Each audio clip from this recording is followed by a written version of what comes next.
Voici 25 vérités brutales pour les freelances en écriture, donc les indépendants qui vendent des services d'écriture, de rédaction, de copywriting, de ghostwriting à des entreprises. C'est des vérités brutales que moi j'ai glanées à la sueur de mon front sur ces dernières années, donc à la fois via mon activité en tant que freelance et également via les accompagnements que je donne à tous les freelances en écriture que j'accompagne, donc environ une centaine par an. C'est des vérités, c'est des conseils que moi-même j'aurais aimé entendre à mes débuts et qui m'auraient fait gagner un temps précieux et qui m'aurait évité beaucoup d'erreurs. Vérité numéro 1, 80% des problèmes se résoudraient si tu envoyais un message de prospection par jour. Le problème numéro 1 des freelances, c'est le manque de chiffre d'affaires, c'est le manque de mission, c'est le manque de clients.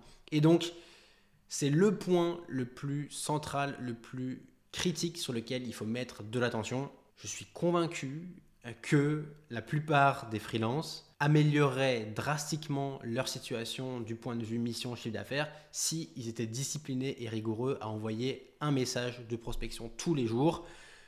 Évidemment, le but c'est pas de le faire n'importe comment, c'est de bien le faire, donc un message cohérent, pertinent, bien construit avec la bonne cible. Voilà. Vérité numéro 2, le syndrome de l'imposteur touche tout le monde, utilise-le comme un moteur pour te tirer vers le haut. Il n'y a personne qui se lance en se disant « ça y est, je suis le roi du monde, je suis confiant, ça a cartonné ». Non, tout le monde démarre avec des peurs, des doutes, des anxiétés. Ce qui compte, c'est d'utiliser tout ça comme un moteur pour aller mettre les bouchées doubles et bosser 2 fois plus. Le syndrome de l'imposteur, il ne se résout pas avec une introspection ou avec des incantations de visualisation, il se résout via la pratique, via le travail. Et donc, si tu sens qu'aujourd'hui, tu n'es pas très confiant, et ben, utilise ça pour aller redoubler d'efforts et pour dépasser le syndrome par l'action et par la pratique. Vérité numéro 3, ta vraie activité démarre le jour où tu décides enfin de te positionner. Je le dis tout le temps, tout le temps, tout le temps. Le positionnement libère absolument tout.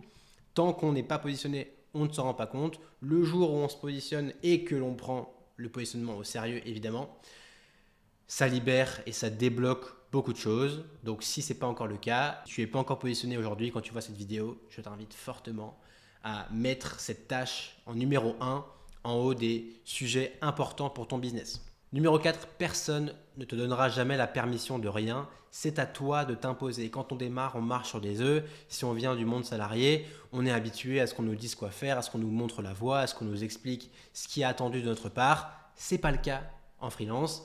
Et en freelance, j'ai même envie de dire que toutes les habitudes qu'on avait de bon élève à bien suivre ce qui est demandé, à bien rester dans le cadre, il faut s'en défaire pour accepter que c'est à nous-mêmes d'aller chercher ce qu'on veut, c'est à nous-mêmes d'aller chercher les missions, c'est à nous-mêmes d'aller bâtir la crédibilité, d'aller bâtir les compétences, d'aller bâtir la confiance.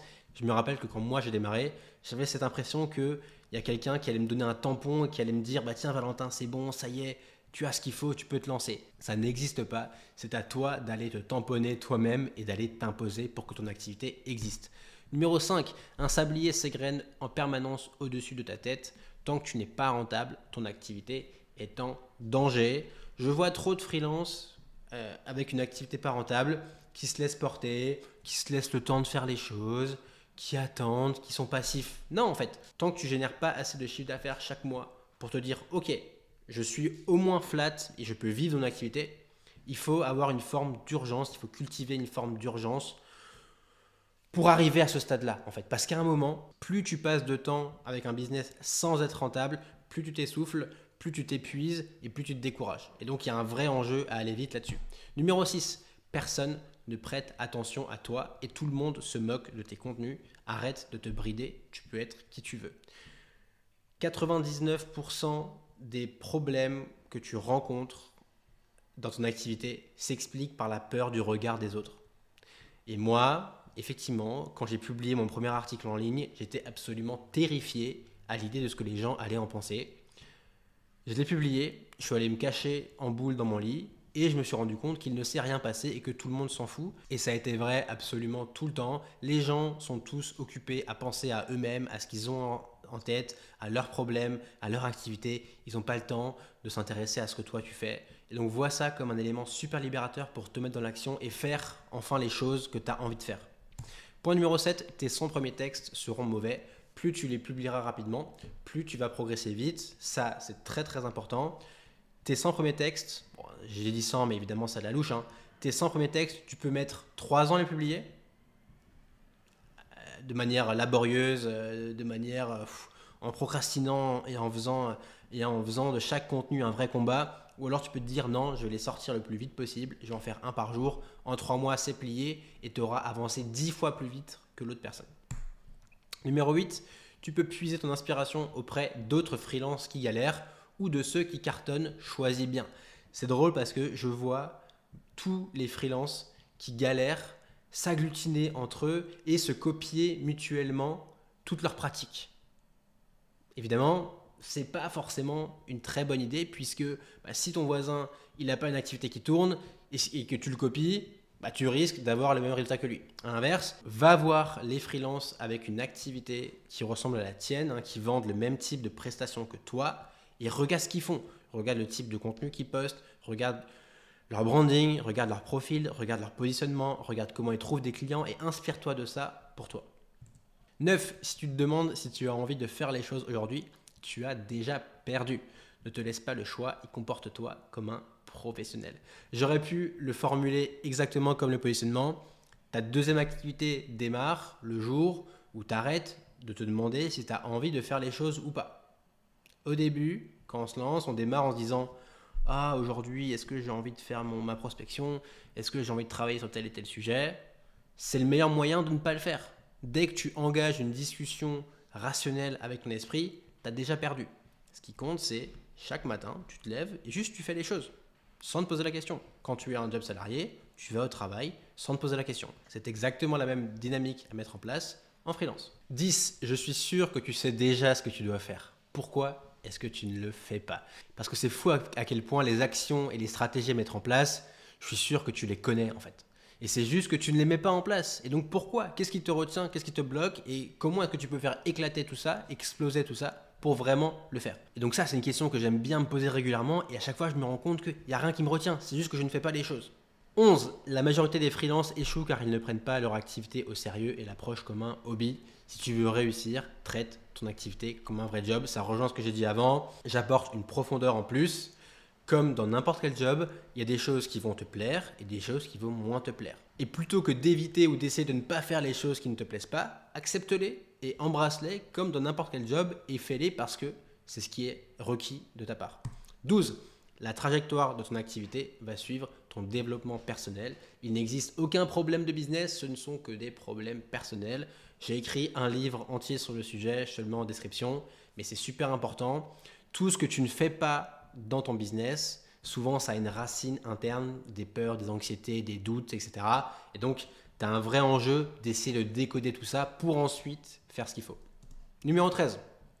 Quand tu lances ton activité, la priorité des priorités est de générer assez de chiffre d'affaires pour en vivre. Le reste vient dans un second temps. Toutes les questions d'équilibre, de sens, d'épanouissement, elles sont très importantes, il ne faut pas le mettre de côté. Mais il faut garder en tête qu'elles n'existent pas si ton activité ne tourne pas et n'est pas rentable. Et donc, le chemin que je vois, c'est d'abord, je fais ce qu'il faut pour que mon activité existe, pour qu'elle fasse le chiffre d'affaires nécessaire. Et ensuite, une fois que j'ai ce socle, je me demande comment est-ce que je peux faire évoluer, comment est-ce que je peux adapter ce que je fais pour que ça me corresponde, pour peut-être bosser un petit peu moins, pour peut-être trouver des meilleurs clients. Mais c'est vraiment dans cet ordre-là que ça se passe. Numéro 14, tu n'as pas besoin de consommer davantage de contenu pour t'inspirer. Je suis sûr que tu as déjà entendu 1000 fois les conseils que je te donne. Et je reviens à la question d'avant. Tu sais déjà ce que tu dois faire. Pourquoi est-ce que tu ne le fais pas et que tu passes du temps encore à aller voir un autre contenu?